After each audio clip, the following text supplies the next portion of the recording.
Why not give TNT Radio a follow? We're on all major social platforms, including Facebook, Twitter, Instagram, Gab, and Getter. Help us get the word out as we cover the biggest topics of our time right here on today's News Talk. TNT Radio. TNT Radio. Good to have your company. Now, I've been looking forward to this little segment all week because we are about to get a flash of the future, a snapshot of how we will live under the impacts and influence of AI and the devices and technology that will be available to us as options. Because Alex Zaharov-Reutt has been at what's called CES, which is a technological expo par excellence. In other words, the biggest in the world. And that's at Las Vegas, where we find him right now. Alex Zaharov-Reutt, welcome. Thanks for having me, Chris. Great to see you and all the viewers and listeners. Now, to explain to me exactly where you are, because the background behind you looks quite exotic. I'm in my hotel room in the Mandalay Bay. This is where the 2 days for the media are held. And then what I should have done was then move to a different hotel because it's spanning the Las Vegas Convention Center. There's huge north, south, and west halls. You've got the Venetian. You've got lots of different private suites. I mean, everywhere you go, there's some sort of a CES event, a party, private suites, private booths. There's jetpack racing with DHL. There were, all sorts of drones and, robots galore. It's just never ending. 140,000 people, 4,000 exhibitors. The place is packed. The place is buzzing. And I'm very grateful and excited to be here. Very good. Now, you've had a few tech giants help you get there, some supporters and sponsors of yours? Well, Samsung is the big one, and they have launched something called AI for All. Now, their latest Neo QLED 8K TV, so this is their screen, it can do something called upscaling. So you might have old 4:3 TV shows from the 80s that if you look at them now, they look all pixelated and fuzzy, and they're sort of, they're very boxy. And you might have old recordings that you made on VHS cameras. All this can be upscaled into 8K resolution, much sharper and clearer, and the colors restored. But also you've got things like accessibility features. So not only can, obviously, you can have subtitles, but this can generate the subtitles if there are no subtitles to be generated, and it can read the subtitles out to you if you need to have them read to you because you've got some sort of a hearing impairment. You can also use your mobile phone as a remote control and get really big buttons. Sometimes those remote controls have really tiny buttons, hard to use them. And then, look, they had transparent display technology. So this was where they had, for example, you were in a booth watching the soccer or the football, and you're in one of those corporate booths. And you're looking out. You can see through the screen to see the action on the field, but because the screen is transparent, it can overlay stats and other information. It's a bit like having the augmented reality glasses without having the glasses on. And LG had one of those TVs as well. I'll mention that in a moment. But Samsung. What do they call them? These are transparent televisions, but what do they call them? These are just transparent OLED screen. So right. The one from LG is called the Signature OLED T for transparent. I'll go into more detail in that in a second, but Samsung had their event first. They also had a thing called the Ballie. So this was something they launched in 2020 as a concept. They're launching it. It will come later this year, theoretically, in the States, and it's a round ball. So a little bit like the BB-8 R2-D2 type of upgrade that we saw in those Star Wars movies, but it doesn't have the top ball, just the bottom ball. This can roam around the house. It's got generative AI, so I can communicate with you in a much more intelligent way than Siri or Google Assistant or Amazon Alexa can. And instead of having a screen, like you've seen some of those little robots with a screen on there, you can look down, It's got eyes, and this has a 1080p projector. So you can look up and it can project a star field in the night sky when you're trying to sleep. It can project a Zoom call onto the wall. It can compensate for the different colors of the wall. It can project a fitness exercise routine. So it's following you around. It's like your little R2-D2. Oh. It's small. It's got wheels, so it can obviously go over a carpet and all that sort of stuff. And look, we don't know the price yet, but this sort of technology, these robot companions are here, and it won't be long before we have them as actually fully humanoid, human-sized devices. But at the moment, it's obviously much cheaper to have them as little smaller devices. But because this has the projector, it can really send great information on the screen, on your wall, in different places. It can even project something on the floor to entertain the dog whilst you're not there. And obviously, it's like a visual version of, say, an Alexa or a Google Pro. Yes, except it's on wheels, and instead of you being forced to look at a little 10-inch screen, it's projecting it onto the wall. Right. Now, another gadget they had was their fridge. Now, we spoke about LG had this fridge before where you could actually see inside the contents of the fridge. So this has got that too. But what this has is even better. So when you pull something in and out of the fridge, it takes a picture of that. And so it actually knows exactly what you have in the fridge. For some of those items, it will automatically detect that it's a fruit that's going to expire in a few days. You can actually also type in the notes of what the expiry date is. And then when you're at the shops, you can see on your phone like a grid pattern of the ingredients you have. So you don't have to sort of try and peer behind the milk to see what's inside the fridge. It knows as you're pulling things in and out of the fridge. Incredible. It's got this giant screen on the front. And then you can tap on the different ingredients and get recipes all at the touch of a button. Incredible. Yeah. Oh, look, it's just incredible. So, and the LG event also had the AI brain. So they're going to use all the different devices they have to try and anticipate what your needs are going to be and make life easier for you. They had a little robot as well that wandered around, but that had the screen. So there's some competing visions there. But Samsung was just showcasing the fact that it's got a transparent OLED display technology.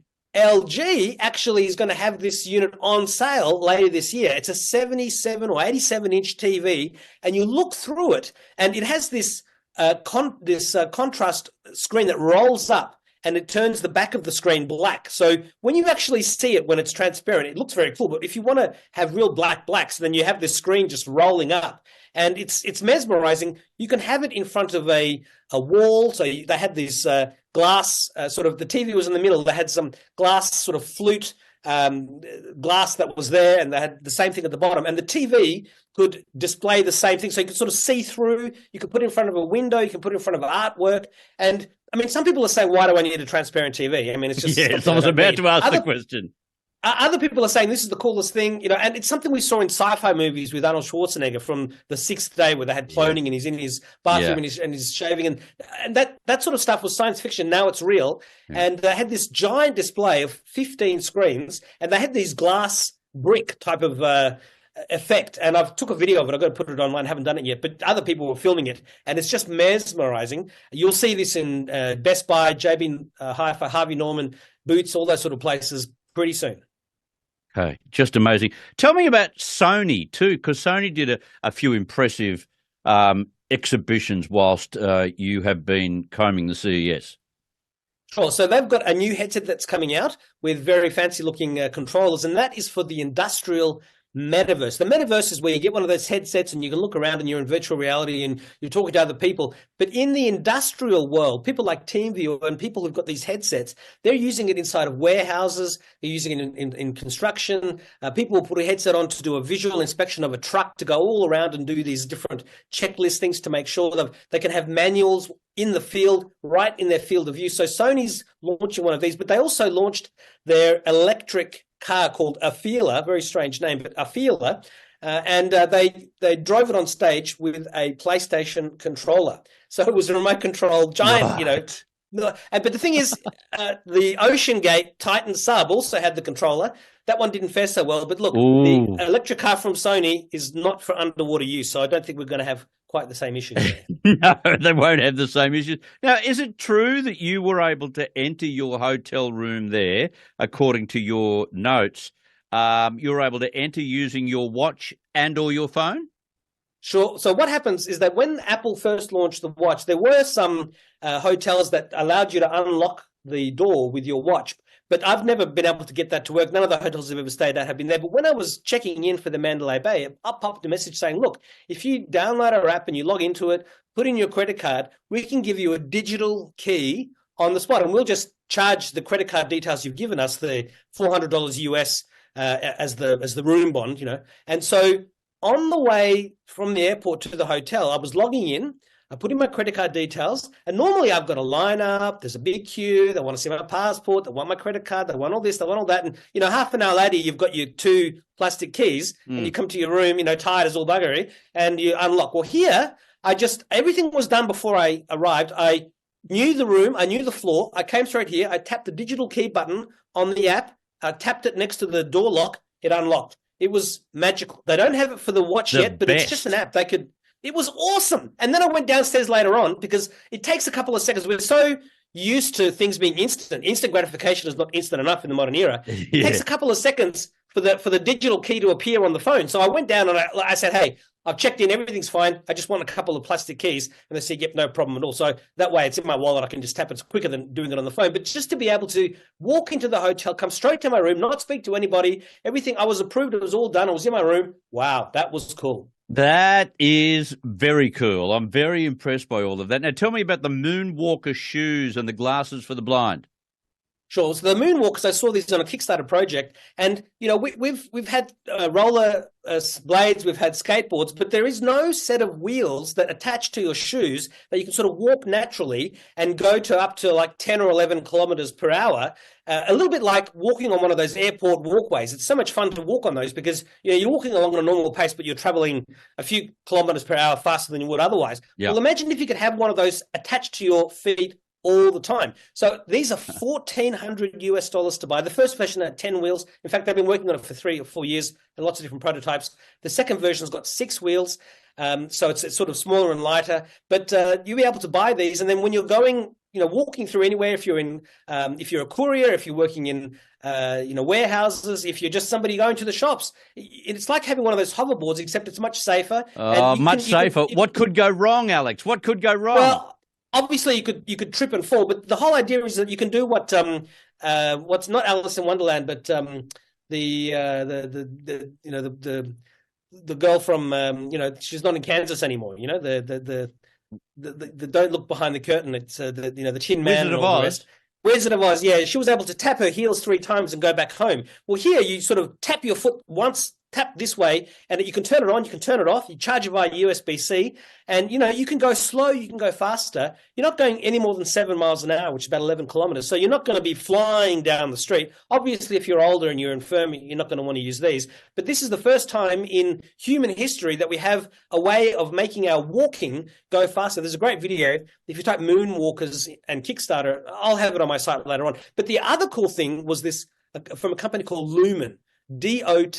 Lumen.com, and they had these glasses for the blind. So they had a couple of, and I've got the article on my site right now. You can go and see there's a couple of videos, but you put this headset on. The people that were using it were blind from birth. So they had no vision at all, never had vision. Wow. And the headset doesn't go over your eyes. It goes on your forehead, and it's got cameras, LiDAR cameras, sensors, and regular cameras, and it can detect depth. It can detect how close things are, and it's very evenly distributed around the head. They've been working on it for 2 or 3 years and making it smaller and getting rid of the cables and making it lighter. The newest version is 300 or 400 grams lighter. I tried the earlier version on today, I filmed it all, I haven't put it up yet. So many things are happening, but put it on my head, close my eyes, and as I'm walking towards my camera, I can feel these vibrations on the top of my forehead. It's just like tapping me. And so it's telling me that there's something in front of me. So this is like, a guide dog will guide you to go left, to go right. Incredible. So they're just trying to do what a guide dog does, but and look, it's medical grade. It can't crash, can't get viruses. They have redundancies. If the battery fails, there's another one. They've thought of everything. And the reason why the guy created it was because he's the only person in his family that hasn't got some sort of a disability. And so he was very motivated, and modern technology allows this to happen. And the video shows a gentleman who's using a walking cane, and he's waving it left and right, as you do to try and see what's in front of you. And, he touches a scooter and he stops. But here he put the headset on, and he's able to confidently navigate around, know when somebody's there. The other lady was able to walk through like a Coles supermarket or a Walmart. She's able to tell it, because it's got a Siri type of assistant inside, take me to the checkout. She says it's very difficult to be in a shop because you've got all these things, lots of things to touch, lots of angles. You don't know where you are. This thing, she can say, take me to the checkout, take me to the milk. It would direct her there. And then she can hold a box of cereal in front of her, and it can read what's on the box. It can read books. It can read newspapers. It can read it out to you. This changes the lives of the blind. Look, the head of the Blind Society in America or in Europe said that he never expected this sort of technology in his lifetime. Yeah. So, obviously, you're just feeling it. But when you are blind or you have one of your senses that's no longer there or it's impaired, we know from having read about it for many years that your other senses compensate. So to see this blind fellow but able to walk confidently, and somebody goes right in front, he stops because he feels the tingling on his forehead. It's like spidey senses, you feel this thing, and it's just, I'm amazed. The only thing that's going to top this is some sort of bionic eye in the future, and that's probably still a few decades away yet, although in the modern world, who the hell knows? Who the hell knows in the modern world? Driven by AI. I've got to take a quick break, Alex. We'll come back. I want to talk about Apple and also Elon Musk. We're with Alex Zaharoff-Reutt from TechAdvice.Life. He's in Las Vegas. We'll continue our conversation in just a short moment on TNT. De-weaponizing weather with reality and perspective. I was asked today by someone, what makes me mad? What gets me anxious? Lies, distortion, not telling the whole truth, trying to paint something different than what it actually is because you have an agenda. That gets me upset. The reason it gets me upset is I think everyone should have the opportunity to decide for themselves, based on all information possible, what they want to do with their lives. Let's take the global temperature. The global temperature is a very poor metric for measuring the climate. Better than the global temperature is what we call the wet bulb temperature, which is the saturation temperature of the air. And even better than that, just use pure water vapor. That explains everything. If we track the amount of increase of water vapor, we know the correlation between temperature and water vapor. It explains beautifully what's going on. We don't even need any CO2 back radiation theory, but you're not going to hear that. It makes me mad. And you know why it makes me mad? Because it's not telling the truth. It's hiding the truth, distorting the truth. And that means that you cannot make the decision you need to make as an individual with your free will. And basically, that's what this whole climate fight is all about. This is TNT climate and weather watchdog meteorologist Joe Bastardi asking you to enjoy the weather. It's the only weather you've got. Asthma is a growing problem, especially among children. Asthma affects the quality of life for millions like me every single day. My name is Chris Draft, and I have asthma. And I've spent more than a decade in the NFL tackling asthma on and off the field. Join me in the EPA in helping people control their asthma. Asthma is a lung condition that can be controlled through medication and by avoiding things that can make it worse. 3 steps are the solution to controlling asthma. Step 1, talk to a doctor. Step 2, make a plan. And step 3, get rid of things that can make it worse. Asthma can be tackled. For more information on asthma, log on to epa.gov/asthma. Where the story goes, we follow. Chris Smith on today's News Talk, TNT Radio. Yeah, I've got Alex Zaharoff-Reutt with me at the Mandalay Hotel, as you can see from his background. And I want to talk about Apple. And, of course, Apple on an occasion like this would be in their element there. They've announced the launch date for their new Vision Pro headset. And they made this announcement yesterday, just before the main CES event started, right? They did, yes. Look, Apple is not at this event. There used to be a thing called Macworld, and Apple's too big to be here. Apple's here by default. So many gadgets are made for Apple devices. There was actually a device from Belkin. Actually, it's an automatic tracker. You pop the phone on in portrait or landscape, and it uses the iPhone 17's head tracking software to track up to 10 people, moves it around, very intelligent, keeps you in focus, zooms in, zooms out, requires no app. And so, look, there's a million accessories for Apple, but Apple launched, I mean, we've heard about the Sony headset. There's headsets from all sorts of people, but Apple announced that its Vision Pro headset, $3,500, probably over $5,000. You put it on, and you see the world. You see through it. You can see your eyes because there's a bunch of cameras and displays on the outside, so you're not cut off from the rest of the world, looking like some sort of robot. Although you do have this big bulky headset on, but this is coming on February the 2nd. It'll be available in all the US stores, and it's going to sell out. And Apple, Tim Cook announced it a couple of days before CES, and of course, it's one of the topics everyone's talking about. He knows how to do a bit of ambush marketing to get the focus back on Apple when he needs to. Yeah, exactly. Now, in terms of AI, we could probably wrap it on for the next half hour about AI, but AI would be everywhere at that event, wouldn't it? It's the big buzzword of the show.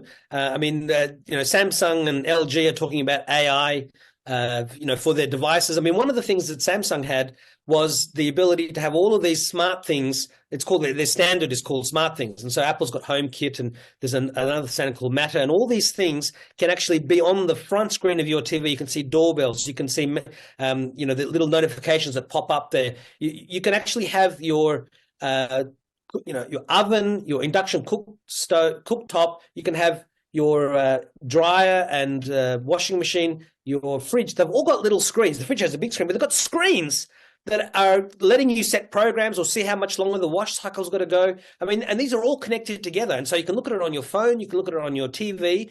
But AMD launched earlier in 2023 the very first Windows chip that had an AI brain. And late last year in December, when I was in San Jose a few weeks ago, they launched the second one that it's now coming onto the market. And one of the things that Apple is also going to be, that AMD is announcing as well, is that they've got desktop chips that have this AI brain inside. And Intel, sometimes that can be a bit late. At this event, they launched the Intel Core Ultra. So Asus, HP, Lenovo, all the major manufacturers, most of them have both consumer, gaming, and enterprise laptops and desktops with this new AI capability inside. And we spoke last week about the Copilot key, the button that's going to be on all these new Windows 11 PCs. And so both AMD, Intel, and all the computer manufacturers are expecting a big jump in sales as people upgrade to take advantage of the built-in ChatGPT.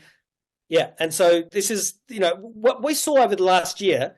It's just the beginning. We're going to be blown away over the next 12 months, and that will only be 2 years into the AI revolution. I mean, this is now with us. It's not going away, and we'll be using it in ways that we haven't even dreamt up yet, but will be indispensable to us. We'll wonder how we ever lived without it, like we wonder today how we ever lived without mobile phones or the internet. And yet, of course, when you or I were growing up, we had corded phones, cordless phones, phone boxes. I mean, it was a different world, and the world keeps changing.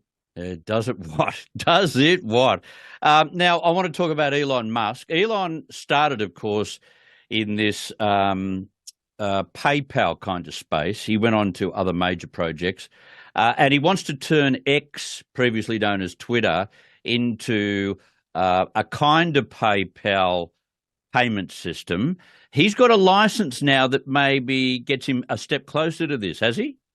Yes, he's got a money transmitting license. So this is not to be a bank, but to send money like Venmo or the Cash App on iPhones and Androids, or the ability to send Apple Cash to different people in your family.